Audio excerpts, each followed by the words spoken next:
It is the calm before a 4-day long storm from the remnants of Ian. I'm meteorologist Joe Martucci.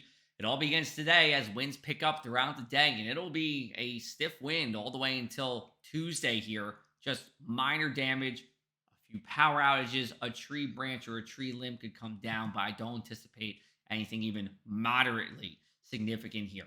Tidal flooding with the PM high tides from Saturday until Wednesday. So 5 days of high tide flooding. Heavy rain. This is where we're most uncertain here. Does look like mainly Saturday, mainly Monday night to Tuesdays when we see the heaviest rain. That could still change, especially on that Monday night to Tuesday part. And then minor to moderate beach erosion. Also on the beaches, a high risk for rip currents. And this is going to last all the way into the middle part of next week. You just don't want to be in the water. And besides, it's not going to be great weather anyway over the next couple of days. Here's our futurecast guidance. You see the remnants of Ian coming on in, and then we see a split here. So what's happening is the core of Ian, as we go into our Saturday here, is actually right here where the pointer tool is. This ends up becoming its own thing. But then as we go forward in time, you see the remnants of Ian starting to come offshore and maybe even strengthening. You see more rain coming back our way. And that will be the case as we possibly talk about that heavy rain Monday night into Tuesday here. For our Friday morning, all is dry here. It's a cloudy morning here. Temperatures rising into the 60s here, and we'll stay in the mid 60s for highs. Notice those winds coming out of the north and east. They are picking up here. Here's our future cast. This is a zoomed in look at what's happening around here. Friday, again, dry for most of the day. Rain starts as we go into the early evening hours, but really doesn't get even until maybe midnight or so, even a little bit afterwards. Heaviest rain Saturday during the morning into the early part of the afternoon. And then we are mostly dry for the rest of Saturday and even into Saturday night here. Then you see some light returns on radar at times, but it is very possible that Sunday's a mostly dry but breezy day with that tidal flooding.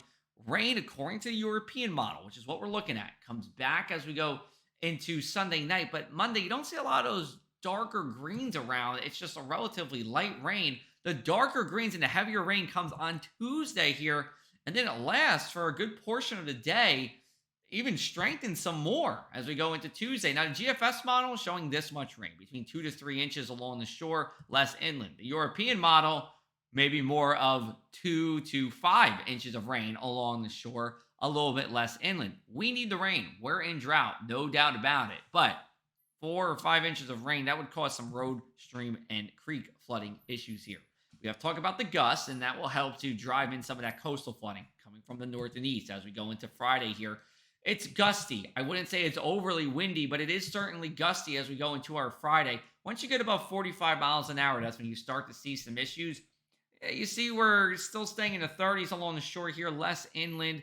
We go into Sunday here. And now you're starting to see some 40s, a few spots above 45 miles an hour. Cape May at 47, Atlantic City at 46. That's what I'm saying. Some minor issues, but I don't anticipate anything widespread, as even the shore might not even reach 45 miles an hour with our gusts here. And if we are to see something, it would be Sunday into Monday here. Then we start to see our winds diminish and they turn to the northwest as we go into our Tuesday.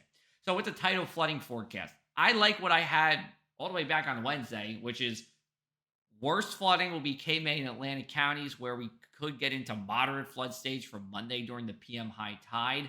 Generally, though, this is minor nuisance flooding. This is what it could look like in minor flood stage in Cape May. Bank Street, some water. Elmira Street, some water here. That's where you see those blues. Those areas in green partially submerged, but most of Cape May is looking just fine. Your inland 7-day forecast looking like this here. So dry during the day on Friday. Saturday, Sunday, Monday, Tuesday, Ian. Temperatures in the 60s for highs, 50s for lows. This is below average for this time of the year. Then as we go into the middle part of next week, if you like the sunshine, we're looking good here as we get into October, first full week of October here. Some of that coastal flooding could linger at the shore until Wednesday. So we could see some sunny day flooding on our Wednesday. We have a full update, written update on our website, pressofac.com/weather. Plus, you can go to social media,